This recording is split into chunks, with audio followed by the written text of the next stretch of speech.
Hi friends, Andhra Pradesh లో ఇప్పుడు భక్తులకు దేవుడిపై భరోసా ఉందా? ప్రైవేటు గుడిలో జరిగే ప్రాణ నష్టం మా బాధ్యత కాదంటే ఇక భక్తులు ఎవరిని నమ్మాలి? శ్రీకాకుళం కాశీబుగ్గలో తొక్కిసలాట జరిగి 9 మంది అమాయక ప్రాణాలు పోయాయి. కళ్ల ముందే కొడుకు చనిపోతే నాన్నా లేవరా అంటూ గుండె పగిలేలా రోధించిన ఆ తల్లి కన్నీటికి ఈ రాజకీయాలకు సంబంధం ఏంటి? దేవుడు ప్రైవేటా, గవర్నమెంటా? అసలు దీని వెనక ఉన్న దౌర్భాగ్యం, రాజకీయ కుట్ర ఏమిటో తెలుసుకుంటే మీరు నిజంగా షాక్ అవుతారు. మీ అందరికీ తెలుసు, ఈ మధ్య ఏపీలో దేవుడి సేవ కంటే రాజకీయమే ఎక్కువైంది. గతంలో రాజమండ్రి పుష్కరాల్లో 30 మంది, తిరుమలలో 6, సింహాచలంలో 8 మంది. ఇలా చంద్రబాబు సీఎం గా ఉన్నప్పుడే ఎందుకు దేవుడి సన్నిధిలో మరణ మృదంగం మోగుతోంది? ఇప్పుడు ఏకంగా కాశీబుగ్గలో 9 మంది. ఇవన్నీ కేవలం నిర్లక్ష్యమేనా, లేక ప్రైవేటు గవర్నమెంట్ అంటూ కొత్త డ్రామా మొదలు పెట్టారా? ఈ రోజు ఈ స్పెషల్ స్టోరీలో ఈ మరణాలకు అసలు కారణాలేంటి, ఏపీలో ఈ మరణ శాసనం ఆగేదెప్పుడు అని విశ్లేషిద్దాం. చివరి వరకు చూడండి. చివర్లో వచ్చే ట్విస్ట్ మిమ్మల్ని ఆలోచింపజేస్తుంది. కాశీబుగ్గలో ఒక ప్రైవేటు ఆలయంలో తొక్కిసలాట జరిగింది. ఒకరు కాదు, ఇద్దరు కాదు, ఏకంగా 9 మంది చనిపోయారు. కళ్ల ముందే తమ కొడుకులు, తల్లులు పోతే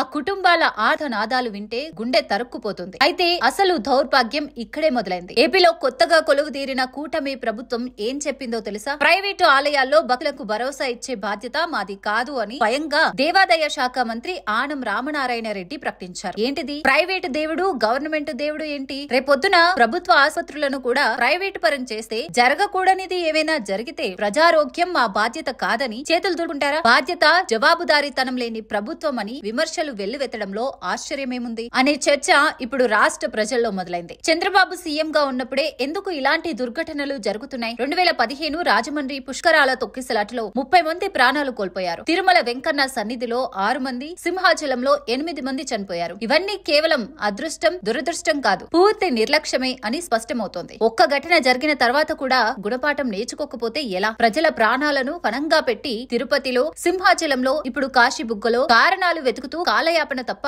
ముందు చూపుతో మరలా జరగకుండా ఏమైనా చర్యలు చేపట్టారా? లేదు. డొంక తిరుగుడు మాటలు కట్టిపెట్టడం ఏమిటి అని ప్రజలు మండిపడుతున్నారు. ఈ మరణ మృదంగం ఆగేదెప్పుడు అని ప్రజలు ప్రశ్నిస్తుంటే ముఖ్యమంత్రి చంద్రబాబు మృతుల కుటుంబాలకు 15 లక్షలు ఇస్తామని ప్రకటించారు. 15 లక్షలు ఇస్తే పోయిన ప్రాణాలు తిరిగి వస్తాయా? బాధిత కుటుంబాలకు ఉపశమనం డబ్బుతోనా అని విమర్శలు వస్తున్నాయి. ఈ రోజు కాశీబుగ్గ వెంకటేశ్వర స్వామి దేవాలయం ధర్మకర్త 90 ఏళ్ల వృద్ధుడిపై కేసు పెట్టారు. మంచిదే, కానీ తిరుమల తిరుపతి దేవస్థానం తొక్కిసలాట మీద టీటీడీ చైర్మన్ బిఆర్ నాయుడు మీద ఎందుకు కేసు పెట్టలేదు? సింహాచలం గోడ కూలి చనిపోతే అప్పటి చైర్మన్ అశోక్ గజపతిరాజు మీద ఎందుకు కేసు పెట్టలేదు? ఇదే న్యాయం? పెద్దోళ్లకు, చిన్నోళ్లకు చట్టాల్లో తేడా ఉంటుందా అన్నది ఇప్పుడు మరో ధర్మ సందేహం. కాశీబుగ్గ సంఘటన జరిగిన తర్వాత వైసీపీపై టీడీపీ నేతలు, ఆ పార్టీ కార్యకర్తలు సోషల్ మీడియాలో తీవ్ర ఆరోపణలు చేస్తున్న పరిస్థితి. తుఫాను తీరం దాటాక వైఎస్ జగన్ వచ్చాడు, బెంగళూరు వెళ్లిపోయాడు, కనీసం ప్రజల్ని పలకరించలేదు. కామెడీ పీస్ అనుకున్నాం, కానీ కాశీబుగ్గ ఘటనకి స్కెచ్ వేసి వెళ్లిపోయాడని, సంఘటన జరిగాకే వైసీపీ కుట్ర బయటపడిందని సోషల్ మీడియా వేదికగా టీడీపీ నేతలు